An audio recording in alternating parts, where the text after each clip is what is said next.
Welcome, folks, to the New York Giants versus Baltimore Ravens recap segment from Cover One Football Weekly after Week 6 in the NFL. I'm one of your three hosts in this segment, Anthony Braska, joined by Kendall Mursky, joined by Russell Brown.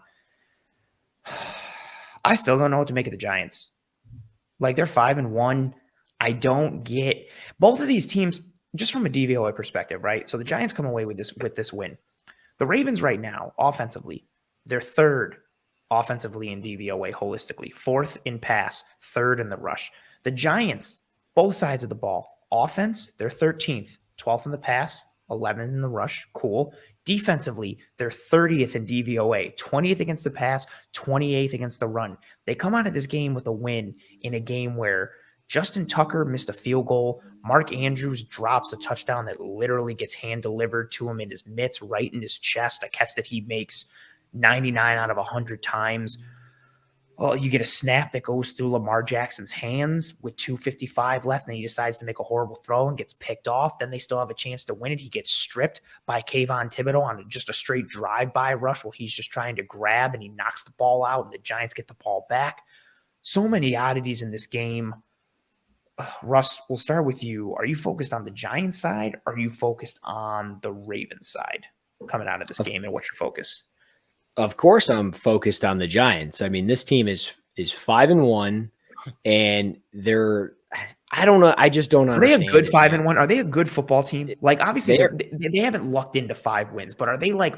Are you feeling them as a 5-1 football team? Dude, they're a good enough football team right now. That's fire. That's facts. They are good enough, and like they are a fun football team to watch. I mean, three of their 4 scoring drives yesterday were drives that took over 5 minutes, almost 6 minutes each drive. Some extended almost 8 minutes. It was double, or it was 10 plays or more types of drives. I mean, they get it going with everybody in the offense. Like, they don't have a true number one receiver. They're throwing it to Marcus Johnson, Darius Slayton, Richie James, David Sills. They're out there running 32 personnel and sending Matt Breida on like a wheel route. Like, this offense is bonkers. They're doing whatever it takes.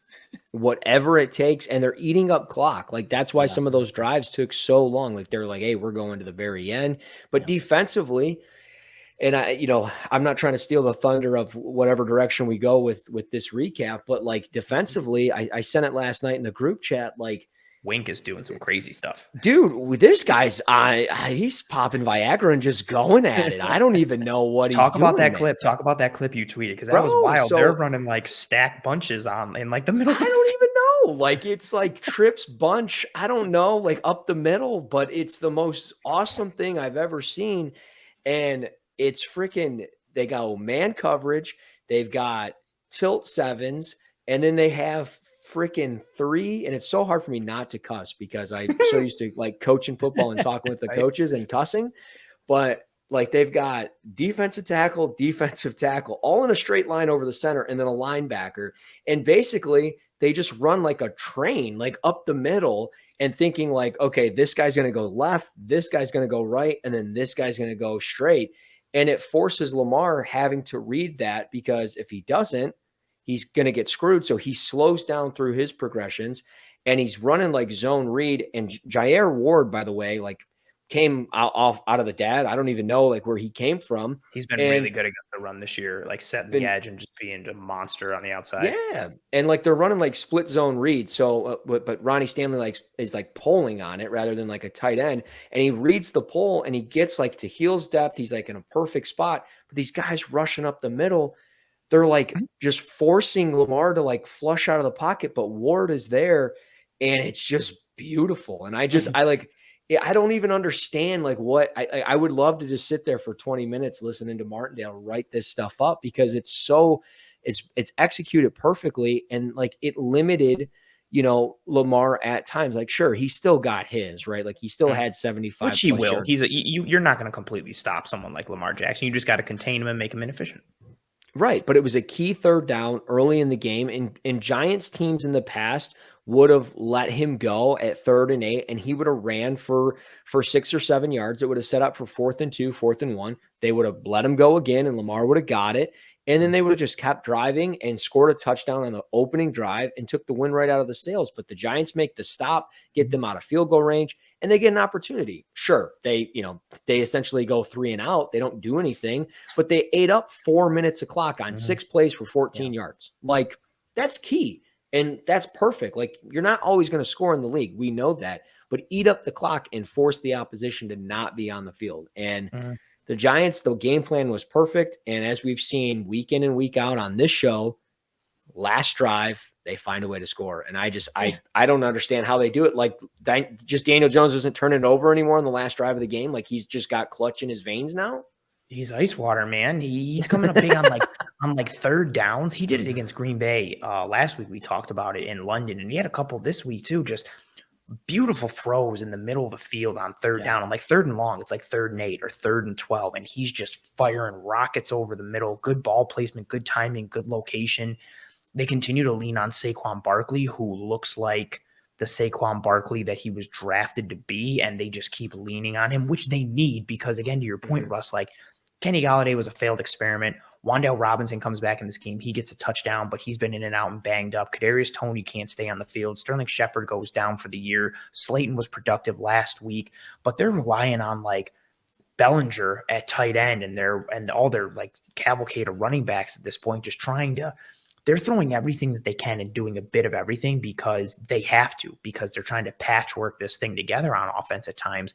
And even on defense at times, although they've got like a chaotic genius in Wink Martindale back there, and this team is 5-1. They're second in the division. We talked about it last week that if they just continued on this level, like with their schedule, they had a reasonable shot at making the playoffs. They increased that this week, and now they're sitting here at 5-1. Kendall, what do you make of the New York Giants team? A team that you quote, they're good enough at 5-1. So what do you think? I mean, they're good enough. They're doing just enough of what they need to do. Like they Bill keep coming Parcells says, back. You are what your record says you are, and they're 5-1, so they're 5-1. They're 5-1. They're good enough to wild. be 5-1. I mean, they score more points than the other team 5 times. That's all you got to do. I don't think people don't pay attention to that enough. That's how that usually. It's a pretty simple game. I'm pretty sure teams are undefeated all time when they have more points than their opponents at the end of 4 quarters. If you can fact check me, I'm not positive. I'm not positive. The game. That's what they say.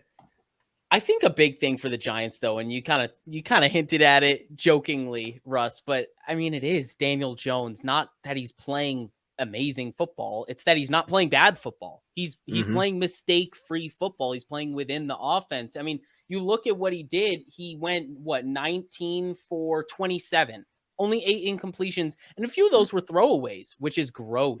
He's not forcing passes in, and there were a few times where he actually took a sack, like in a real smart spot. I believe they were driving down the field late in the game, and he took a sack on 3rd down. They got 3 points because of it. Do they win that game if they don't get 3 points? Do they play the game differently because they don't have those 3 points? Do they play call differently?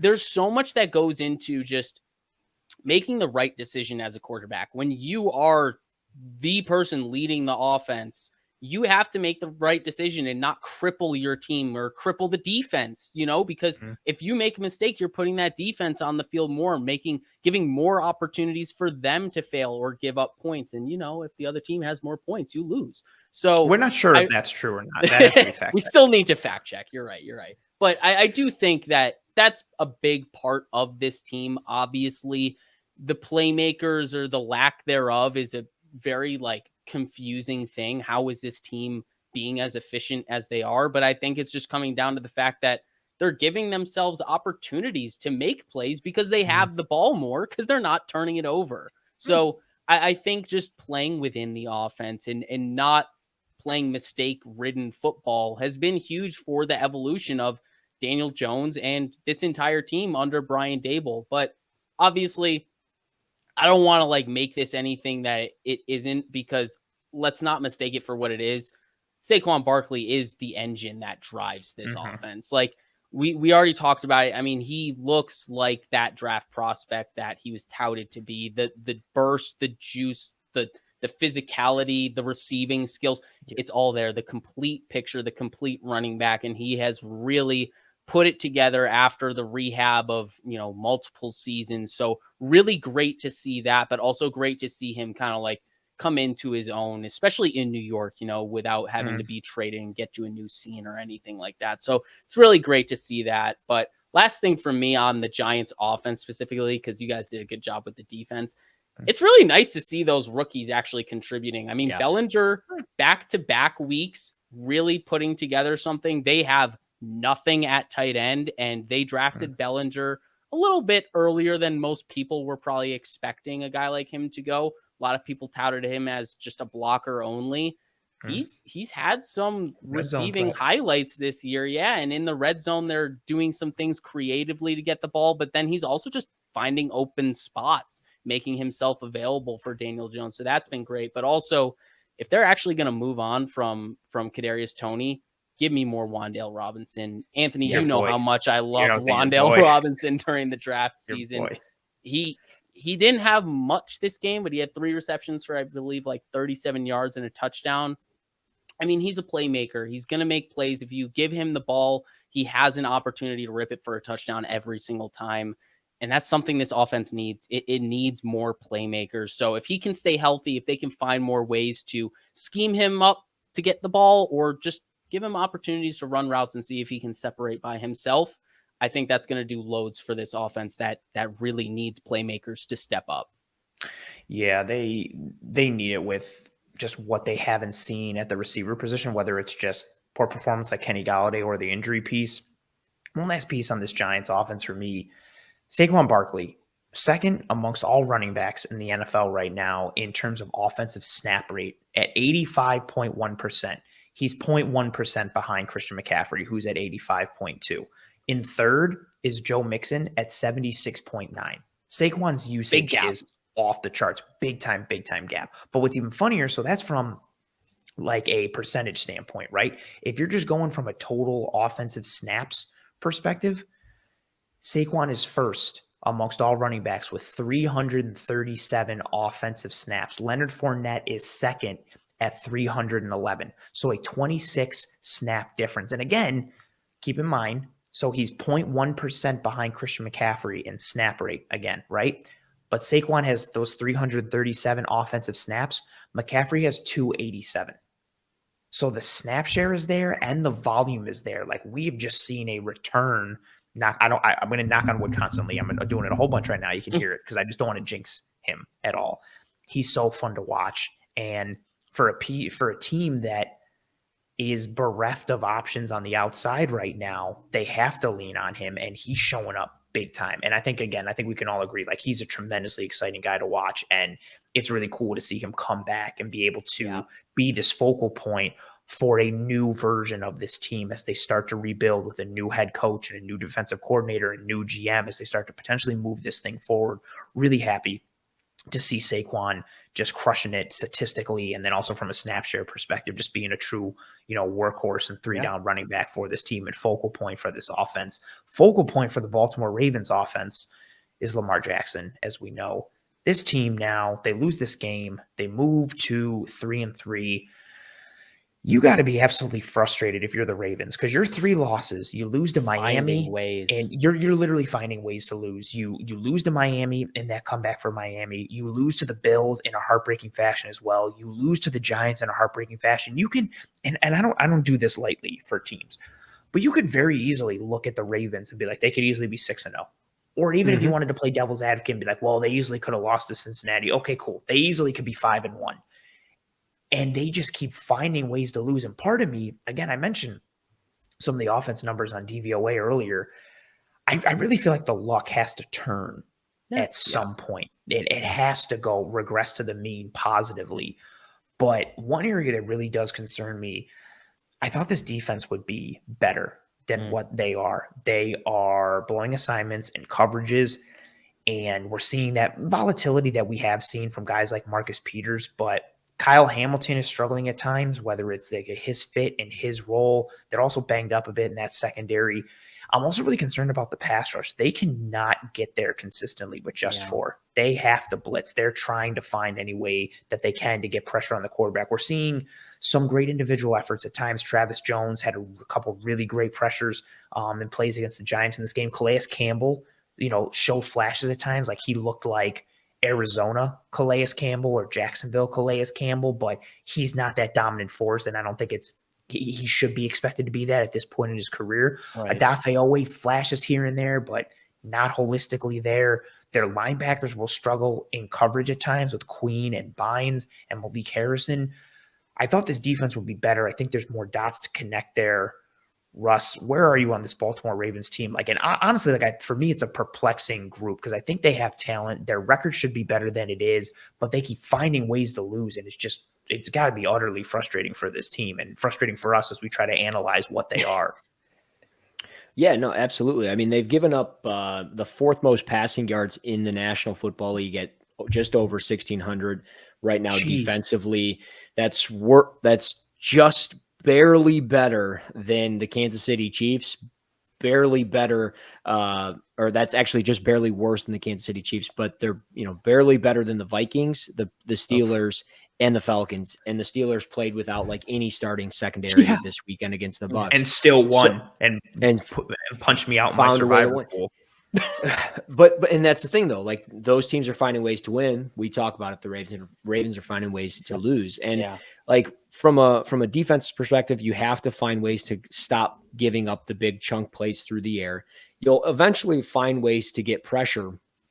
But when you're giving up those chunk plays and the pressure's not getting there, that's why those chunk plays are happening through the air. But then offensively, Lamar can only do what Lamar can do. Like the 75 yards to 100 yards on the ground, that's going to happen, but that guy's going to take a beating.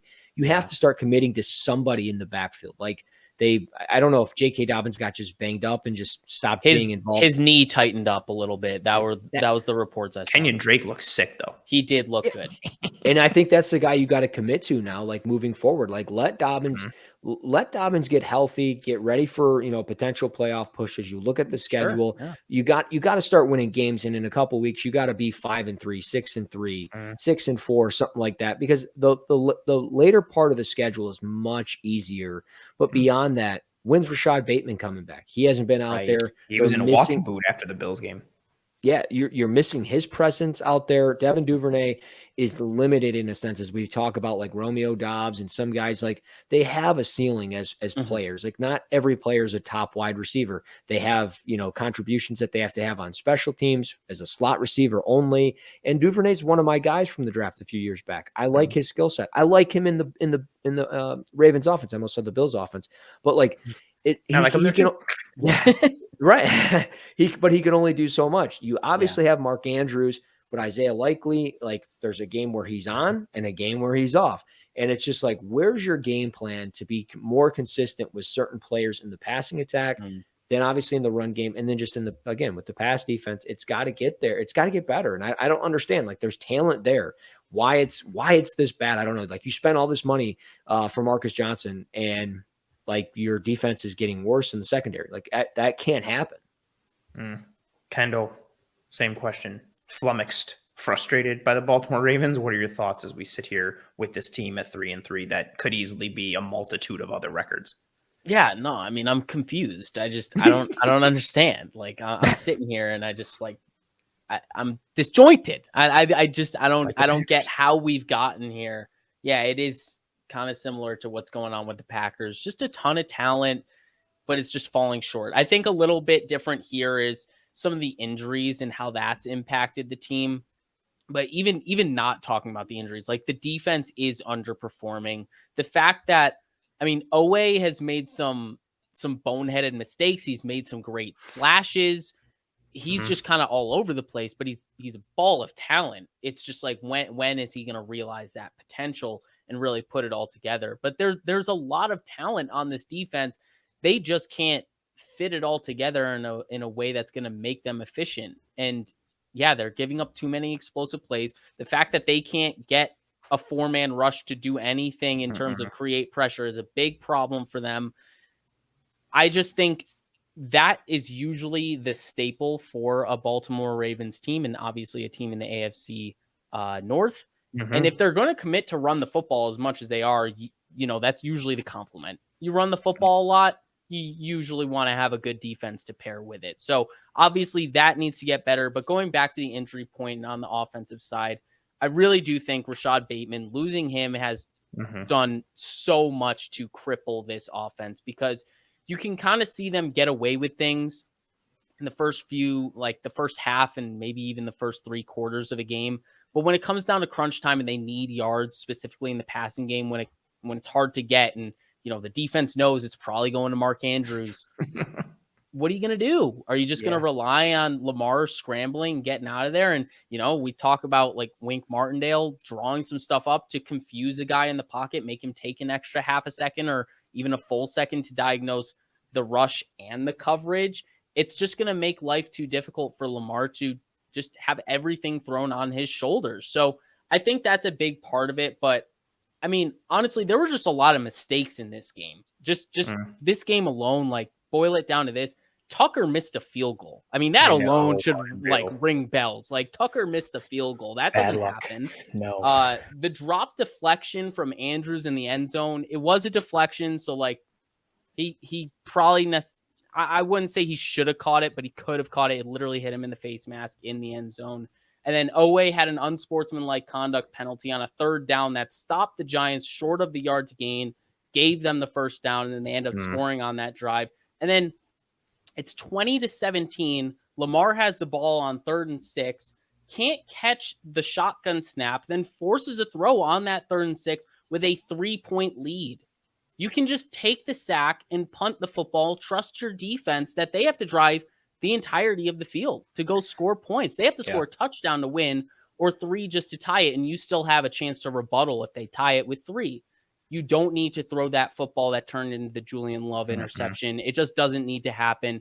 And, you juxtapose it to my conversation about Daniel Jones earlier. He didn't make mistakes. Lamar did. And I don't want to sit here and say that Daniel Jones outplayed Lamar Jackson, but want to. He didn't make the mistake when he didn't, it does come down to who made more mistakes at the quarterback position, or just as a team in general, who made more mistakes. And the Ravens made more mistakes, and that mistake came from Lamar Jackson.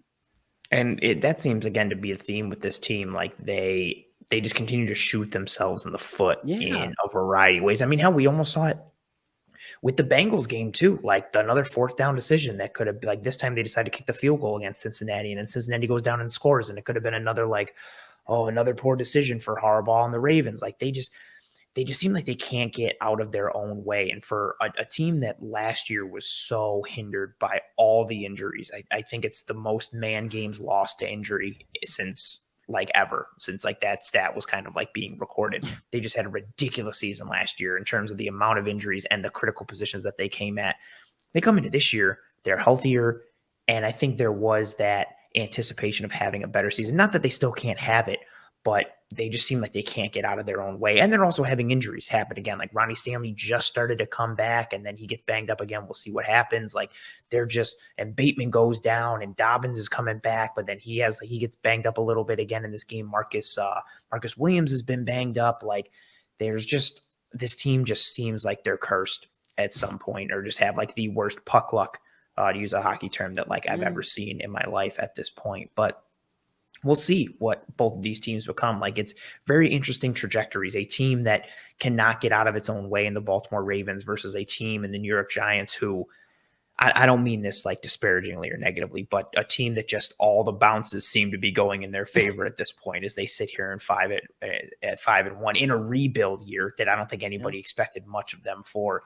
We'll see what both of these teams become down the stretch as they move forward this year, and as we move forward towards the end of this segment here on Cover One Football Weekly. This has been the New York Giants versus Baltimore Ravens recap. If you enjoyed this, please rate and review and subscribe on any one of the podcasting apps or platforms, or here on YouTube. If you're here on YouTube, please drop a like on this video. That goes a long way towards helping us to track and trend in front of more eyes and ears.